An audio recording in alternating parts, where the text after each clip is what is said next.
etxe bizitza hauek usurbien artikulatzen eta eraikitzen ari garen zaintza ekosistema horretan beste baliabide bat gehiago izango da, bai?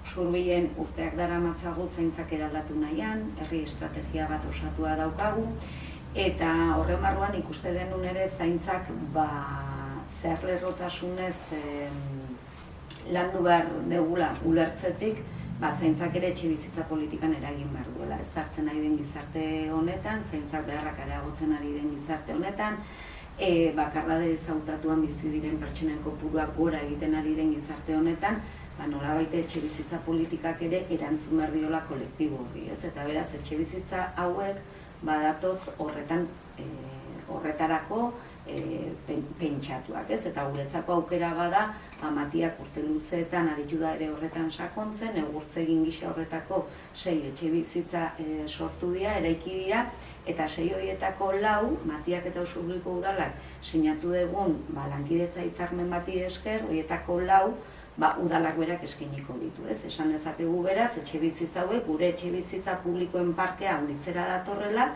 baina ezaugarri eta diseinu berezia duten etxe bizitzak direla, zaintza beharra duten pertsonei eta haien zaintzailei zuzendutako etxe bizitzak diren neurrian. Orduan, esan bezala beste baliabide publiko bat gehiago. Eta baliabide publiko bat den neurrian, udalak arautu egin behar ditu baliabide horiek, ez? Bai, norentzat zuzendua diren, ze baldintzak bete behar dituzten, nola esleituko denen etxe bizitzak, eta bar. Eta beraz, azkenengo aste hauetan, lanean aritu gara, ordenantza horretan, gisa honetako etxe bizitza motarik ez dago inun, behintzat bai Matiak modu pribatuan kudeatzen ditu, baina ez maila publikoan, eremu publikotik ez dago, eta beraz, guretzako izan da, ariketa sormen, ariketa importante bat, gisa honetako ordenantza bat egitea, esan bezala, etxe bizitza publiko hauek arautzeko. Eta, lehen osan dut, pixka bat zer den arautzen dena. Maiderrek aipatu du lehenik eta behin etxe bizitza hauek lagatzeko modua. Lagatzeko modua izango da errentamendua edo izango da alokairua. Eta beraz, alokairua izango den momentutik zehaztuko da zenbateko bat. Ona bizitzera torriko den bizikidetza unitateak zenbat ordaindu behar da. Justu momentu honetan, Usurbilgo udalerriak ere, Usurbilgo udalak eskatu dio Eusko Jaurlaritzari Usurbil tentsionatutako eremu izendatzeko, justu tentsionatutako eremu izendatzeko bete behar diren bi baldintzetako bat betetzen ditugulako. Gure eskaera aintzat hartua izan da, eta beraz epe motzean, aurre ikusten dugu izendapen hori etortzea, eta beraz izendapen horretatik eratortzen diren ondorio legeak eta abar ere aplikatuko ditugu. Horregatik zenbateko hori finkatzerako orduan, hor ni uste guztiok ere zai gauden alokatze indizeak markatuko du zenbateko azkenean, merkatura aterako diren, alokairura aterako diren etxe bizitzan berriak diren neurrian, indize hori hartuko dugu aintzat, hemengo alokairuaren zenbatekoa definitzeko. Edo nola ere, hor badaukagu beste kriterio bat, eta da, indize horrek gaindituko baluke, bertan biziko diren pertsonen diru sarreren 130%, ordainduko luketen zenbateko izango da 130%. Orduan, bakoitzaren ahalmen ekonomiko eta rentaren arabera finkatuko dira ere bai alokairua. Alokairua da, zein etxe bizitzan bezala, alokairua, gehi daude kontsumo gastuak ordaindu behar dira, baina etxe bizitza hauek Maiderrek esan duen bezala badauka beste bereizgarri bat, eta da, hemen zaintza zerbitzuak eskainiko dira, hemen egongo da, erreferentzezko pertsona bat, bertan biziko diren pertsonen, biziplana, kasuak gestionatzen eta laguntzeko dionak, pertsona hau ere, izango da gure zaintza ekosistemaren parte izango da, bertan ditugun lantalde ezberdinetan parte hartuko du, komunitatearekin harreman horiek eta binkulatzeko, eta eraberen ere noski, gure gizarte zerbitzuekin ere harremanetan arituko da. Orduan, zerbitzu horrengatikan ere euroko kuota bat finkatuko da. Edo nola ere lehen osandako alokairua zein zerbitzunen kostuak 130%, dirusarren 130% gaindituko balu, finkatuko litzateken zenbatekoa, beti izango da dirusarrerak markatuko dukeena.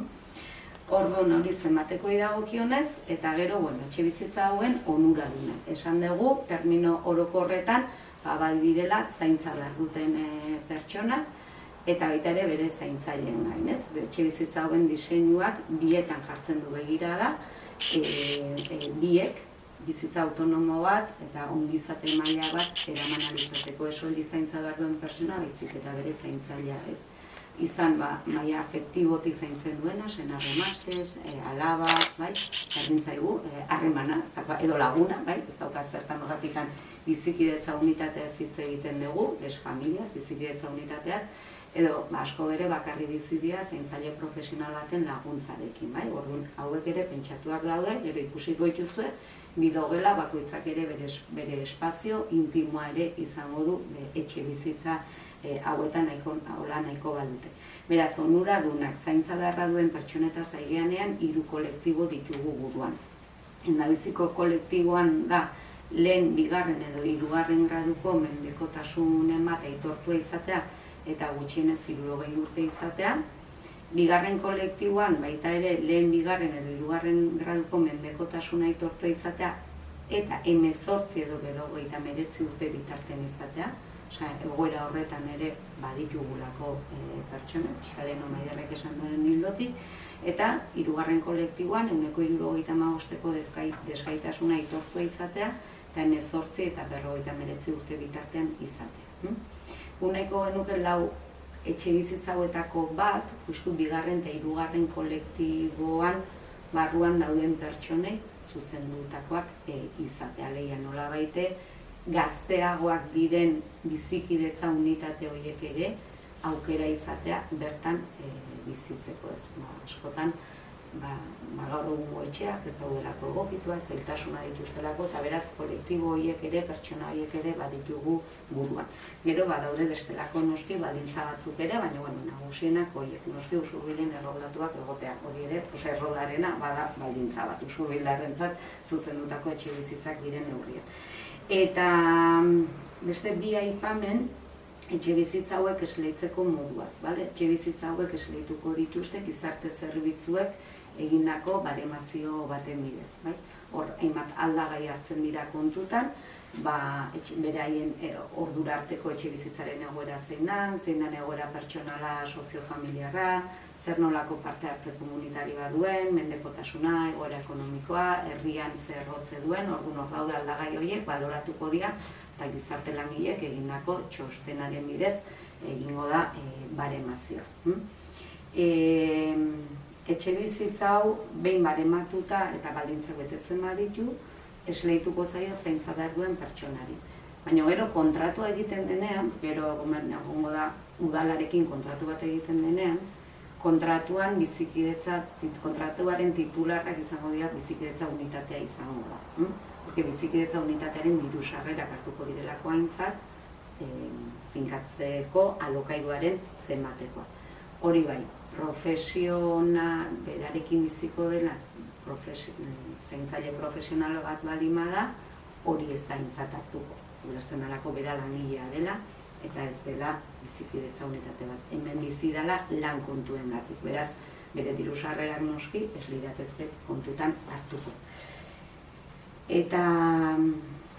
Eta kontratuaren iraupenak, izango dira 5 urterako kontratuak, baina urtez urte, beti berritzen jungo diren kontratuak izango dira, nola baite errenta legerian ezarritako epemugak bete arte, hor ere legez markatuta daude. Eta beste gai bat gertatu daiteke, bertan bizi diren norbaiten heriotza gertatuko balitz, etxe bizitza hauek ez dira subrogatzen, eta beraz aukera bat emango genuke bizikideari, denbora bat etxetik atera eta beste zerbait topatu arte. Eta uztaileko plenoa datorren astean daukagu, uztaileko plenoan onartuko dugu hasieraz ordenantza hau, gero ordenantza baden neurrian, jendaurrean egon behar du eta halakoak, dana ondo bidean, alegaziorik ezean, espero dugu irailaren erdikalderako edo behin betiko onartzea ordenantza, eta ordenantza berak finkatzen du, behin gahon argitaratuta, 20 eguneko epe bat emango dela izen emateko. Beraz, kalkulatzen dugu, urrian, hasieran egongo ginatekela izen emateetan. Hor, izen emateak egongo dira, lehen esan bezala kriterio hauen arabera egoerak barematuko dira, txostenak egingo dira. Lau pertsona baino gehiago izenak emate badute itxaron zerrenda bat ere osatuko da, Eta ja behin betiko zerrenak publikatuta, hasiko ginatekeia, kontratua sinatzen, eta barrez. Gure aurreikuspena da, dena ondo biden, datorren urte hasieran, etxe bizitza hauetan ja, pertsonak bizitzen egon alizaten.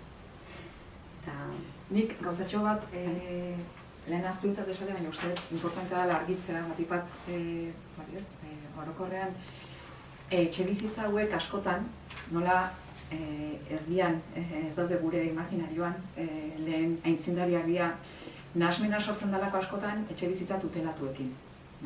Orduan, argitzearren, pixka bat zein den desberdintasuna. Etxe bizitza hauek gainditzera datoz etxe bizitza tutelatuen eredua. Udal eskumena da, etxe bizitzak izatea, esango genuke, autonomia egoeran eta zaurgarritasun egoeran dauden pertsonentzat. Baina, pertsona menpeko izaten den momentutik, aldundiaren eskumena izatera pasatzen da pertsona horri alojamentu eskaintzearen eskumena. Orduan, modu honetan gainditzera datoz, esan dugu, etxe bizitza hauetan, agurtzanek ordenantzan jasota dago, 1, 2 eta 3 menpekotasun maila duten pertsonak eta beraien zaintzaileak edo bizikidetza unitatea bizial izango dela. Ohiko etxe bizitza tutelatuetan, pertsona bertako bizikidea dana menpeko izatera pasatzen den momentuan, izatez etxe bizitza hori utzi egin behar du eta alternatiba egoitza da. Pixka bat, alderatzearen edo ze desberdintasun dagon etxe bizitza tutelatu eredu eta bizitza guztirako etxe bizitza ereduaren inguruan. Pixka bat argitzearen, askotan honek nahasmena dakar ez da golako oraindik esperientziarik eredu honetan. Eta gu, azkenean ere zaintza eraldaketa asko hitz egiten da, eta azkenean zaintza eraldaketaren helburua biziplanetaz hitz egiten dugunean, bada zaintza behar izan dare pertsonaren bizi proiektuetan hausturarik ez eragitea, ez? Eta askotan gertatzen da gaur egun, mendekotasun maila altua duten edo ezain altua dagoen pertsonetan, etxean ezin zaindua izaten jarraitzea eta beraz egoitza batetara joan behar izatea. Gure ustez etxe bizitza eredu honek egiten, eta hor haustura bat duten da, egoitzara juten dalako zaintza behar duen pertsona. Eta hor haustura badago zure betiko bizitzarekin, zure bizikidetza unitatearekin. Justu etxe bizitza eredu honek hori haustera dator, ematea aukera bat, zaintza behar izan dara elkarrekin bizitzen jarraitzeko, eta zure bizi proiektuarekin bizitzen jarraitzeko, eta hemen, agian jaso dezakezu, etxe-etxeko zerbitzu bat, juntzaitezke eguneko zentrura, baina hemen bizitzen jarraitu, justu eguneko zentrura hemen goranak hau, orduan, etxe bizitza hauek ere daude gurtzegiko eremu babestuan, eta, atzeratzen du, hori nahiko genuke atzeratzea egoitzarako sarbide hori, eta benetan, esaten danean, begirada etxeetan daukagula, begirada etxeetan daukagu, txirikorra proiektua bada horren lekuko, eta etxe bizitza hauek ere badia horren lekuko edo egurtze bidera. Hori da ez, azkenean bizi proiektuei erantzuna ematen die, eta bizikidetza proiektuei ere bai, ez? Hori da helburua.